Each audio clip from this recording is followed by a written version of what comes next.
আমি নিজে এমন এমন পাপ করি, এমন এমন ভণ্ডাম করি, আমি বলতে বলতে চিন্তা করি, হাই হঠাৎ করে যদি জমি খায়া ফেলে আমার, হঠাৎ করে যদি আসমান ভেঙে ফেলে, আমি চিন্তা করি আল্লাহ এত পাপ করার পরেও তুমি কেমনে সম্মানের চেয়ারে বসাও, তুমি কেমনে সম্মানের চেয়ারে বসাও। আমি ঘুরে ফিরে দেখি এটা ইস্তেগফারে মুহাম্মদী সাল্লাল্লাহু আলাইহি ওয়াসাল্লামের ভাই। হাদিসে পাকের মধ্যে আমার নবী জিনিসটাকে পাল্টায় অ্যাটেস্টেড করেছেন, হায়াতি খায়রুল লাকুম মামাতি খায়রুল লাকুম, আমার জীবন আমার চলে যাওয়া তোমাদের জন্য মঙ্গলজনক। দুনিয়াতে ছিলাম যা কিছু হতো সরাসরি হতো, দুনিয়া থেকে চলে গেছি প্রত্যেক বৃহস্পতিবার তোমাদের আমল পেশ করা হয়।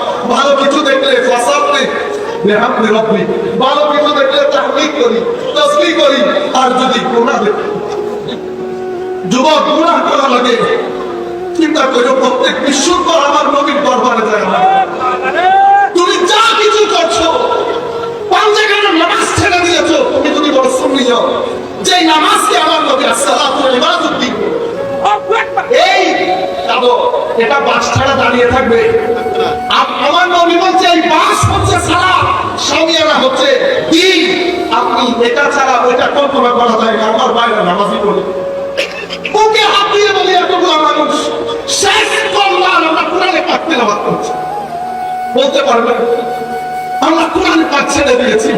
আমি কিছুদিন, আমি বলতে চাই না জিনিসগুলো সুন্দর লাগে না, ক্যারিবিয়ান কান্ট্রি জ্যামাইকা দেখেছি কিছুদিন আগে, আমি তাদেরকে দেখে অবাক হয়ে গেছি। তারা আইন বলতে পারছে না, কফ বলতে পারছে না, নতুন ইসলাম ধর্ম গ্রহণ করে কত কষ্ট করছে কোরআনটা শেখার জন্য। আমি তাদের মজলিস থেকে বাসায় এসে আল্লাহর দরবারে বলছি, আল্লাহ কিয়ামতের ময়দানে তুমি যদি কোনো হিসাব নিকাশ ছাড়া আমাকে এক পাশে ফেলে রাখো, আমি কোনো কিছু বলতে পারবো না। কেন? কারণ যে পরিমাণ ইজ্জত, যে পরিমাণ সম্মান তুমি জমিনের বুকে আমাদেরকে দিয়েছো, আমার কোনো চাওয়া পাওয়া তোমার দরবারে আর নাই।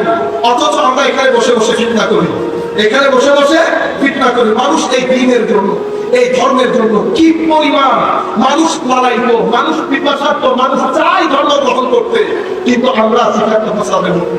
কাজে আমি আর লম্বা কথা না বলে আমি যুবকদেরকে বলবো, আপনারা এই জিনিসগুলো মাথায় রাখেন। নামাজ মিস যাতে না হয়, তিলাওয়াতে কোরআন মিস যাতে না হয়, মানুষকে সহযোগিতার হাত, ঈদে মিলাদুন নবী আসলে বন্ধু বান্ধব মিলে টাকা পয়সা করে মানুষকে সহযোগিতা করবেন, গরিব গরিব আর বিশেষ করে ঈদের মুসলিমকে আপনারা ঈদে মিলাদুন নবী ফুড প্যাক দান করবেন, সবাইকে দিবেন, সহযোগিতা করবেন, রমজান আসলে সহযোগিতা করবেন, এলাকার মধ্যে যেন ছড়ে যায় ওই সুন্নি যুবকরা দান।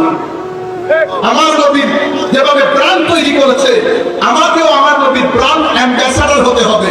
যদি নবীর জিনিসগুলা বিক্রি